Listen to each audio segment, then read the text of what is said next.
Olá, meu nome é Neide Silva e o vídeo que você vai ver agora é Linha do Tempo de Chernobyl. Como um acidente nuclear se transformou em um desastre histórico.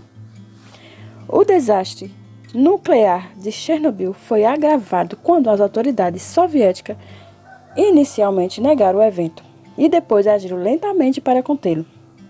Um teste de segurança realizado em 26 de abril de 1986 na usina nuclear de Chernobyl foi considerado tão rotineiro que o diretor da usina nem se deu ao trabalho de comparecer.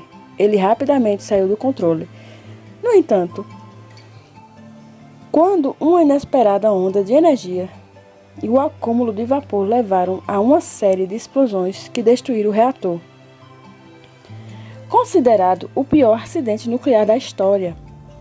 O desastre de Chernobyl matou 31 pessoas diretamente, incluindo 28 trabalhadores e bombeiros, que morreram de envenenamento por radiação aguda durante a limpeza. Especialistas acreditam que também causou a milhares de mortes prematuras por câncer.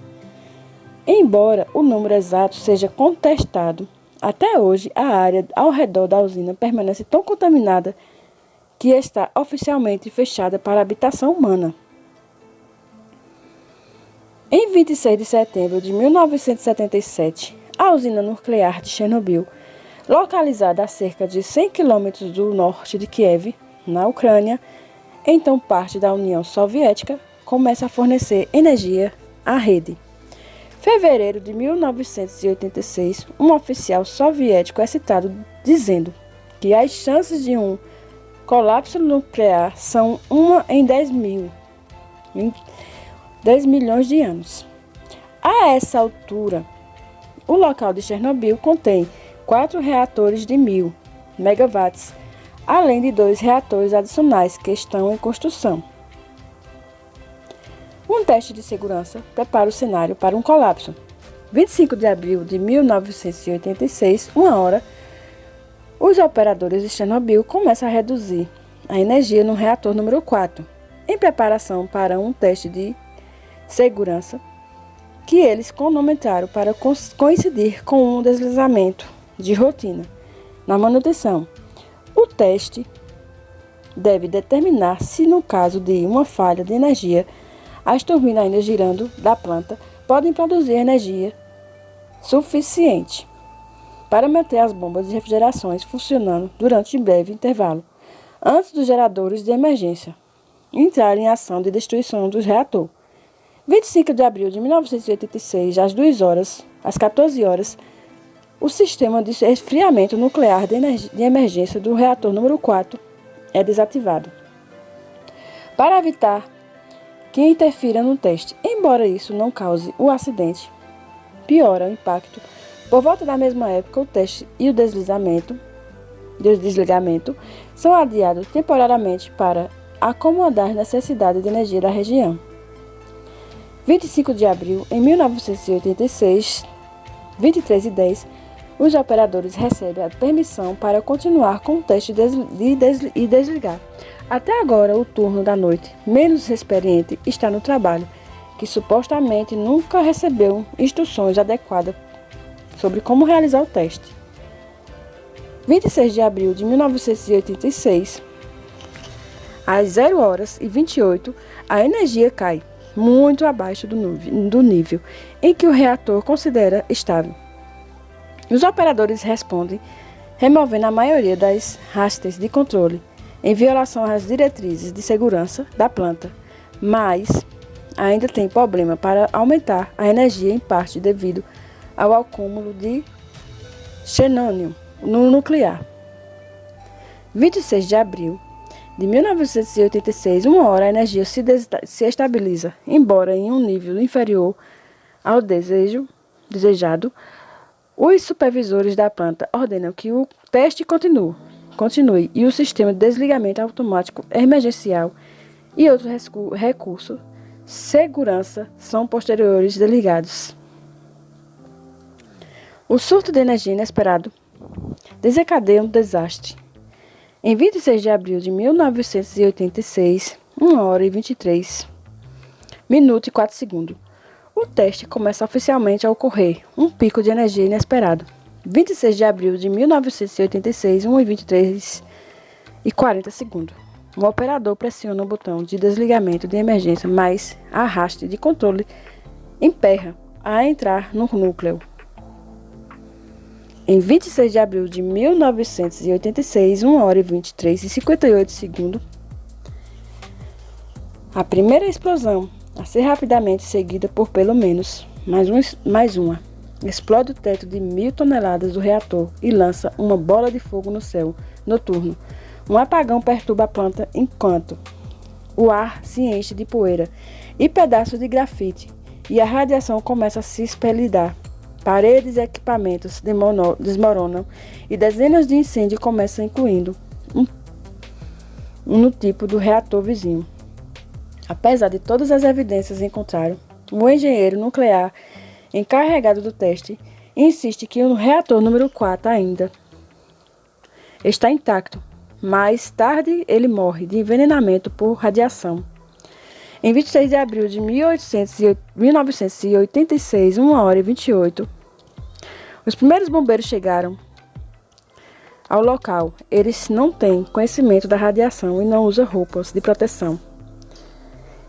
26 de abril de 1986, 2h15 da manhã, autoridades soviéticas locais convocam uma reunião de emergência, na qual decide bloquear a saída e a entrada do carros. Pripyat, uma cidade próxima que foi construída para abrigar os trabalhadores de Chernobyl. Os policiais que ajudam no bloqueio da entrada também não têm conhecimento da radiação e usam roupas de proteção. Em 1986, 5 da manhã, oficiais fecharam o reator número 3, seguindo na manhã seguinte pelos reatores número 1 e 2, e eles são reabertos meses depois. Em 26 de abril de 1986, 6h35 da manhã, até agora, todos os incêndios foram extintos, exceto o incêndio no núcleo do reator, que queimará por dias. 27 de abril de 1986, 10 horas, helicópteros começam a despejar areia, argila, boro, chumbo e dolomita no núcleo em chamas, na tentativa de diminuir as emissões radioativas. E no dia 27 de 1986, às 2 horas da manhã, depois de não contar nada aos moradores sobre o desastre, por cerca de 36 horas, as autoridades soviéticas finalmente começaram a evacuar cerca de 115 mil pessoas, Pripyat, bem como de cidades e vilarejos próximos. Os moderadores são informados que será temporário e que devem levar apenas documentos e pertences vitais, além de alguns alimentos. Logo depois, no entanto, uma zona de exclusão é montada em torno de Chernobyl, que impede seu retorno.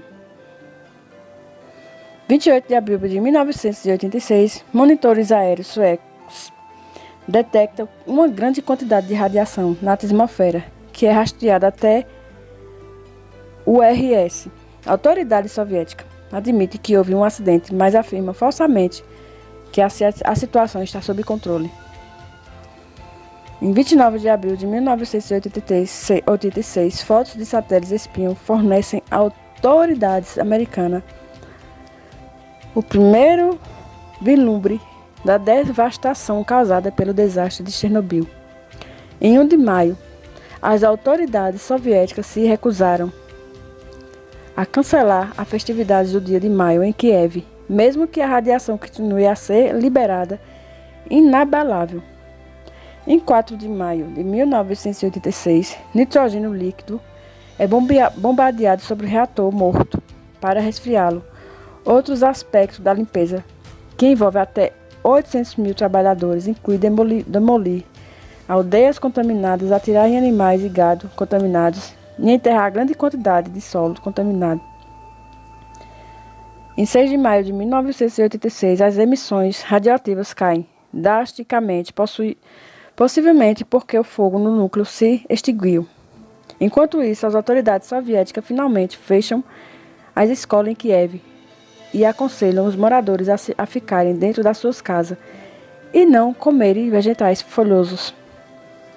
8 de maio de 1986, os trabalhadores terminam de drenar cerca de 20 mil toneladas de água radioativa do porão sobre o núcleo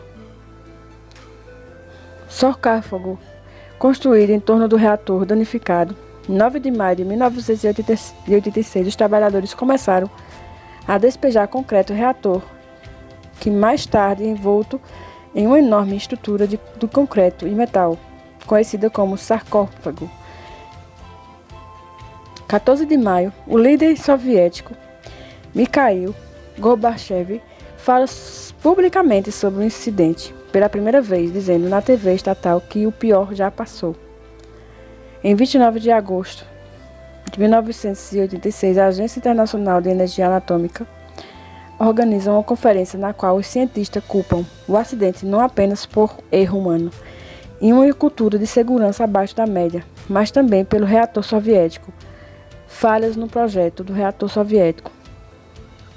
15 de dezembro de 2000, a unidade 3, o último reator que funciona em Chernobyl, é desativada e as unidades 1 e 2 foram fechadas em 1996 e 1991, respectivamente. Abril de 2006, Gorbachev escreve que o desastre de Chernobyl, mais ainda do que meu lançamento de perestroika, foi talvez a causa real do colapso da União Soviética. Esses são relatos de Chernobyl. Infelizmente, até hoje, não se pode conviver mais lá, nessa área. Bom, esse foi o vídeo de hoje. Se inscreva no canal e obrigado a todos por assistir. Um beijo no coração de vocês e fui! Obrigado!